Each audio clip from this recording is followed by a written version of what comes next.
بسم الله الرحمن الرحيم. الحمد لله رب العالمين.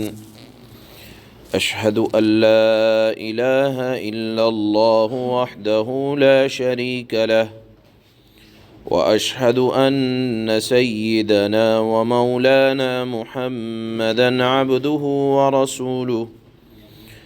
أما بعد فأعوذ بالله من الشيطان الرجيم. بسم الله الرحمن الرحيم.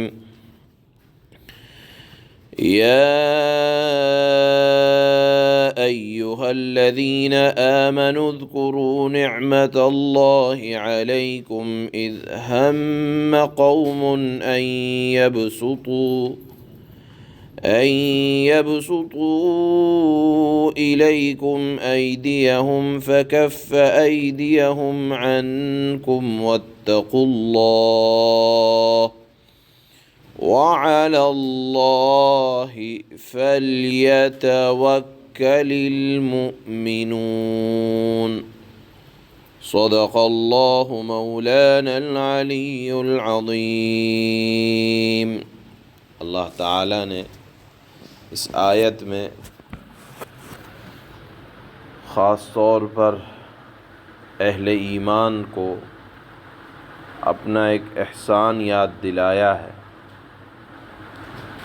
احسان اس لیے یاد دلایا تاکہ دل میں اللہ جو منعم حقیقی ہیں، حقیقت میں اللہ سب سے بڑے انعام کرنے والے ہیں، ان کی محبت دل میں پیدا ہو، اللہ کی اطاعت اور اس کا جذبہ پیدا ہو، اور اللہ کی طاقت، اللہ کی قدرت سمجھ میں آئے اور اس پر مکمل اعتماد ہو اور بھروسہ اللہ کی ذات کا دل میں پیدا ہو. اس لیے اللہ تعالیٰ نے اس آیت میں اپنا ایک خصوصی انعام یاد دلایا ہے، اور وہ یہ ہے کہ شروع اسلام کے اندر ایک نہیں بلکہ بہت سے ایسے مواقع پیش آئے کہ جہاں مسلمانوں کو اور خود رسول اللہ صلی اللہ علیہ وسلم کو کفار مکہ نے مل کر کئی مرتبہ اس طرح کے منصوبے بنائے کہ ایک مرتبہ ہی میں مسلمانوں کو ختم کیا جا سکتا تھا. اللہ کے نبی صلی اللہ علیہ وسلم پر حملہ کر کے العیاذ باللہ آپ کو شہید کیا جا سکتا تھا، لیکن اللہ نے نہ تو مسلمانوں کو ختم کیا، نہ ہونے دیا، اور نہ دنیا سے ناپید ہوئے اور نہ ناپید ہوں گے.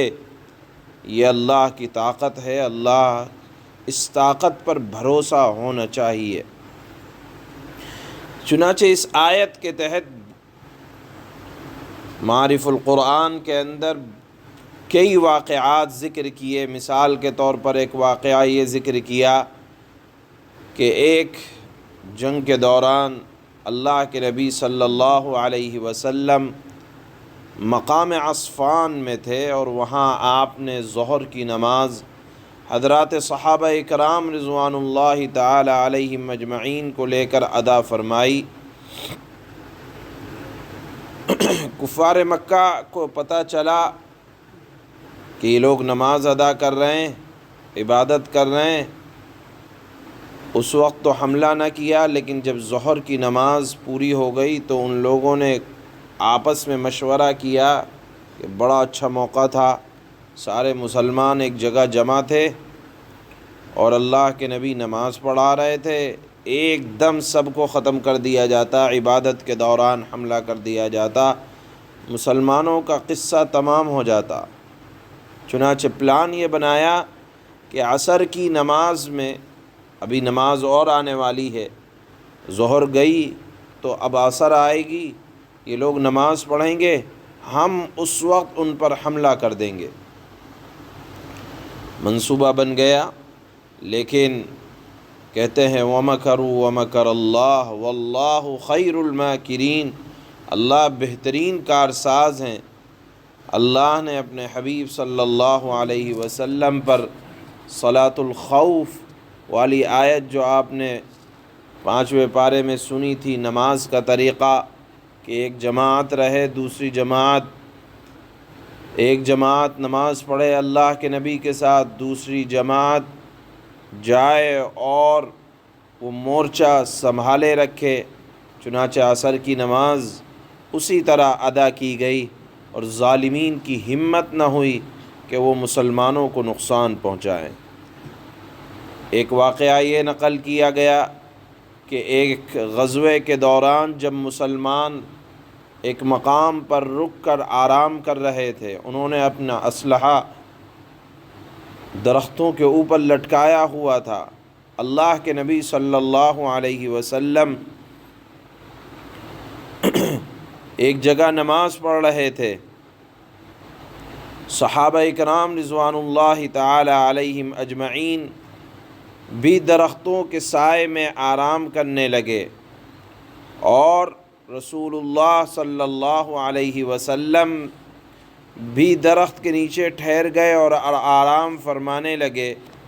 اسی موقع پر ایک گاؤں کا آدمی آیا اور اس نے اللہ کے نبی صلی اللہ علیہ وسلم کے اوپر تلوار کو سونتا اور پھر کہا من یمنعک منی یا محمد، اے محمد تم کو میرے ہاتھ سے کون بچائے گا؟ رسول اللہ صلی اللہ علیہ وسلم نے بے دھڑک انتہائی اطمینان کے ساتھ اللہ رب العزت والجلال کا نام لیا، ہاتھ کانپنے لگے اور تلوار چھوٹی۔ وہی جملہ اللہ کے نبی صلی اللہ علیہ وسلم نے تلوار ہاتھ میں لینے کے بعد فرمایا، اور پھر اللہ کے نبی نے کہ اس سوال پر وہ تھر تھر کانپنے لگا، کیونکہ ان کا تو کوئی مولا اور خدا نہیں ہے۔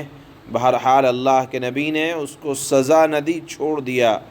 اس حال کو دیکھ کر وہ اعرابی مسلمان ہوا، صحابہ کرام میں اس کا شمار ہوا۔ بہرحال اس آیت کے تحت بہت سے واقعات نقل کیے گئے۔ مثال کے طور پر ایک واقعہ یہ نقل کیا گیا کہ ایک یہودی نے مدینہ منورہ میں اللہ کے نبی کی دعوت کی، گھر پر بلایا، اور بلانے کا مقصد کھانا کھلانا نہیں تھا بلکہ آپ کو قتل کی سازش تھی، آپ کے قتل کی سازش تھی، اور کھانا پکایا، اور پھر روایت میں یہ بھی آتا ہے کہ بٹھانا مقصد تھا اور اوپر سے آپ کو ہلاک کرنا مقصد تھا۔ اللہ نے اپنے حبیب کو اس کی اطلاع دی، چنانچہ اللہ کے نبی صلی اللہ علیہ وسلم کی حفاظت اللہ نے ان کے دشمنوں سے کروائی۔ یہاں اللہ تعالی مسلمانوں کو یہ پیغام دیتے ہیں کہ ازل سے زمانہ دشمن رہا ہے مسلمانوں کا، لیکن اللہ تعالی مسلمانوں کی حفاظت کر رہا ہے، دنیا سے ختم ہونے کے لیے نہیں آئے ہیں۔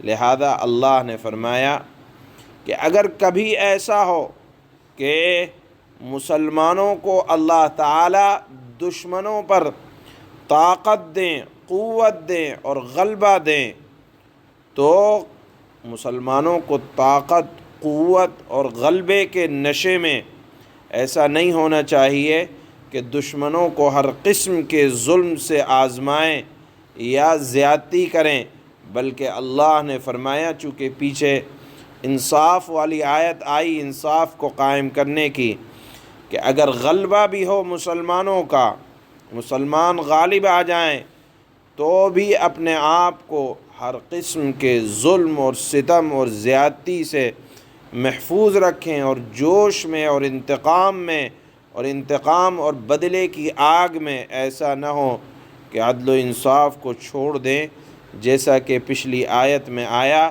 اور پھر اخیر میں اللہ نے فرمایا واتقوا اللہ، مسلمانوں جس اللہ کے اتنے بڑے بڑے احسانات ہیں کہ تم کو ناپید نہیں کیا زمین سے، تو اب مسلمانوں کو اللہ کی ذات پر وعلی اللہ فلیتوکل المؤمنون، مسلمانوں کو کامل بھروسہ اللہ کی ذات پر ہونا چاہیے۔ یہ آیت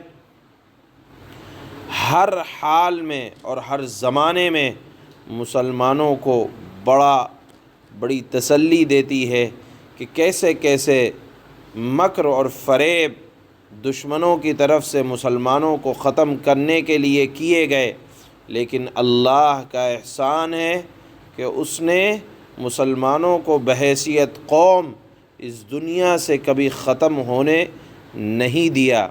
وہی احسان اللہ تعالیٰ نے یہاں یاد دلایا ہے، اور مقصد یہ ہے یاد دلانے کا کہ دل میں اللہ کی محبت پیدا ہو اور اس کی قوت اور طاقت اور قدرت سمجھ میں آ سکے، اور سمجھ کر پھر اللہ کی ذات پر اعتماد اور یقین اور توکل پیدا ہو۔ اللہ فرماتے ہیں یا ایہا الذین آمنوا اذکروا نعمت اللہ علیکم اذ ہم قوم ان یبسطوا الیکم ایدیہم فکف ایدیہم عنکم واتقوا اللہ وعلی اللہ فلیتوکل المؤمنون۔ اے ایمان والو، اللہ نے تم پر جو انعام فرمایا ہے اس کو یاد کرو۔ جب کچھ لوگوں نے ارادہ کیا تھا کہ تم پر دست درازی کریں، تمہیں نقصان پہنچائیں، تو اللہ تعالیٰ نے تمہیں نقصان پہنچانے سے ان کے ہاتھ روک دیے۔ یہ ایک آیت ہے، اس آیت کے تحت بہت سے واقعات حضرات مفسرین نے نقل فرمائے ہیں، اس میں سے چند مثال کے طور پر ذکر کیے گئے۔ دست درازی ایک آدھ مرتبہ نہیں ہوئی مسلمانوں پر، اللہ کے نبی کی ذات کے ساتھ ہوئی، صحابہ اکرام کے ساتھ ہوئی، لیکن اللہ تعالیٰ نے مسلمانوں کو نقصان پہنچانے سے ان کے ہاتھ روک دیے۔ لہذا اب اس نعمت کا شکر یہ ہے واتقوا اللہ وعلی اللہ فلیتوکل المؤمنون، اور اس نعمت کا اب شکر یہ ہے کہ اللہ کا رعب دل میں رکھتے ہوئے عمل کرو، اور مومنوں کو صرف اللہ ہی کی ذات پر بھروسہ رکھنا چاہیے۔